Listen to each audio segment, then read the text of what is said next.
네, 제 책을 가지고 얘기를 좀 해보도록 하겠습니다. 오늘 생각나는 주제는 제 에세이에 실린 것인데 214페이지 정진홍 교수님이 들려준 세 가지 이야기를 가지고 얘기를 하도록 하겠습니다. 정진홍 교수님은 제가 서울대 종교학과를 다닐 때 교수님이셨습니다. 그 당시 종교학개론을 강의하셨는데 그때 마지막 수업 때 이런 세 가지 이야기를 들려주시고 짧게 수업을 마치셨던 기억이 있습니다. 그 세 가지 이야기를 두고두고 생각해 보라고 하셨는데 지금까지도 이제 기억을 하고 있습니다.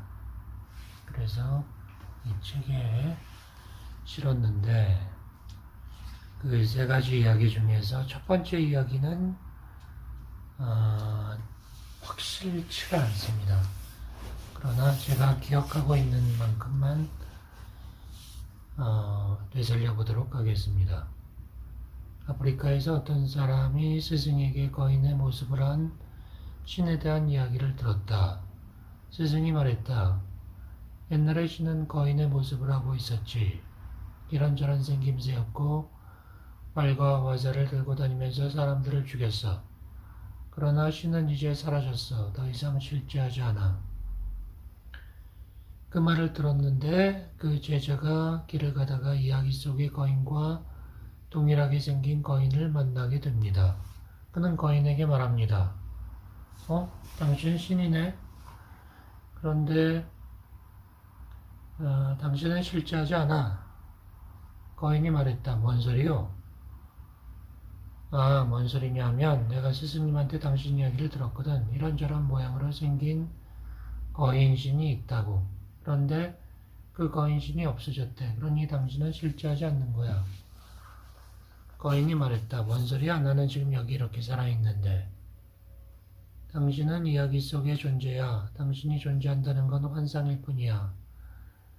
당신이 내 앞에 나타났지만 나는 알아. 당신이란 존재하지 않는다는 것을. 하하하. 그 말을 듣고 거인은 화가 나서 인간을 죽여버렸다. 제자가 거인에게 죽임을 당했다는 소문을 듣고 스승은 말했다. 내가 잘못 말해주었구나.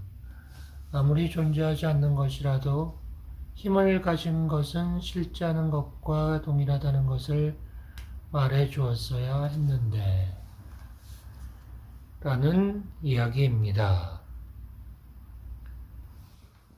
디테일은 좀 다를 수 있지만 전반적으로 이런 얘기였는데 그러면 이 얘기가 의미하는 것이 무엇인가를 찾아내야 하는데 그것이 화두입니다. 이야기를 던져놓고 그 이야기의 의미는 각자가 스스로 찾아야 된다는 거죠. 이 이야기를 해석하려고 했더니 어렵네요. 그래서 해석하는 대신에 다시 이 이야기의 내용을 정리하도록 하겠습니다. 스승이 제자에게 종교와 신에 대한 이야기를 한다. 그래서 신은 바뀌었다라는 이야기가 전해진다. 그런데 제자는 그리고 이제 스승은 제자에게 그 신은 존재하지 않는다. 신은 죽었다. 라는 얘기를 한다. 근데 제자는 어느 날 신과 똑같이 생긴 어떤 존재를 발견한다. 근데 제자는 스승의 얘기를 머릿속에 담고 있었기 때문에 그 신에게 물어보게 한다. 당신은 존재하지 않아. 실제하지 않는 존재야. 그렇게 얘기할 때 신은 그러니까 그 신과 닮은 형상을 가진 그 존재는 그 제자를 죽여버린다. 그래서 신은 얘기한다. 존재하지 않는 것도 힘을 가지면 존재하는 것과 같은 것이다. 그것을 얘기했어야 했는데 그걸 얘기하지 않았다. 많이 실수했다. 이런 식의 얘기입니다. 생각해볼 거리가 좀 있죠. 두 번째 얘기는 실제로 있었던 얘기입니다. 그 유대인 포로수 용소에 있었던 아우슈비츠에 있었던 생존자가 기록한 내용입니다. 그때 독일군들이 유대인 소년이 뭔가를 훔쳐먹었다고 공개적으로 목을 매달아 사형시켰습니다. 근데 아이가 죽어가는 것을 보고 한 유대인이 말합니다. 아, 신은 어디 있단 말인가. 그러자 옆에 있는 유대인이 말합니다. 어디 있긴 어디 있어.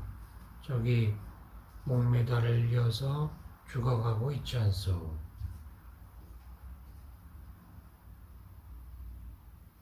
이것도 해석이 필요 없죠. 그냥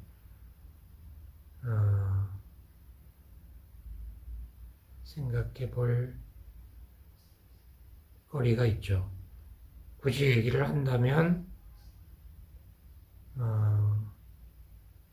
신이 누구인가, 신이 무엇인가라는 질문에 대해서 신은 인간이다라는 대답을 한 거죠. 그리고 인간이 죽어갈 때 신이 죽어간다라는 이야기도 담겨져 있는 것이고, 또 시대가 인간을 죽이고 있다, 곧 신을 죽이고 있다라는 얘기가 될 수도 있고요. 그리고 신을 저 멀리 있는 어떤 다른 존재로 생각하는 그러한 생각에 대해서 그렇지 않다라는 말을 하고 있는 것이기도 하고요. 다시 말해서 신은 저 멀리 있는 존재가 아니고 이 현상세계 속에서 찾아야 되는 존재이다. 그리고 신은 다른 무엇도 아닌 인간 내면의 존재이다. 라는 말을 이끌어낼 수도 있을 것 같습니다. 세 번째 이야기는 고대 이스라엘 왕국에서는 위기가 닥칠 때마다 왕은 제사장의 도움으로 신에게 제사를 지냄으로써 왕국의 안전을 도모했다.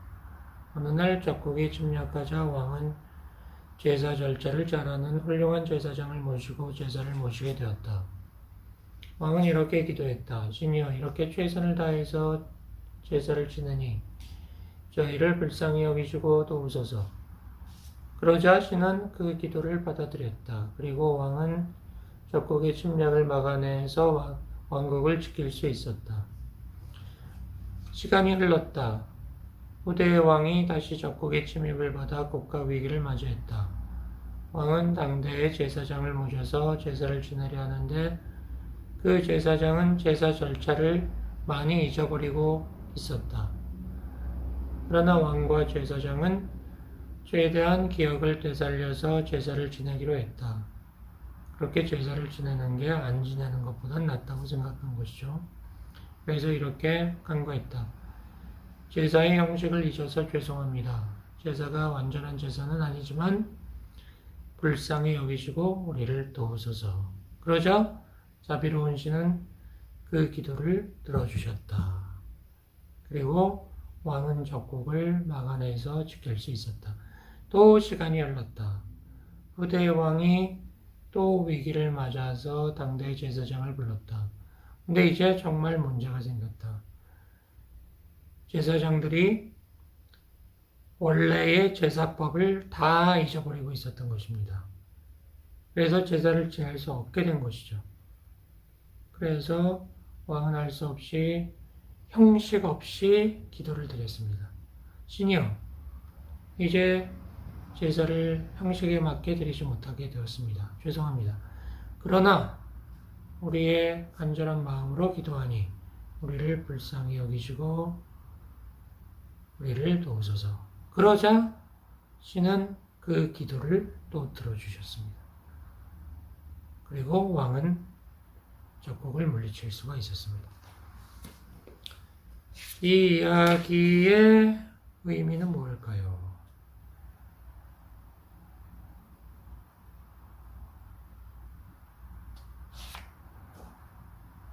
이것도 화두입니다. 그러니 중언부언이 필요 없겠죠?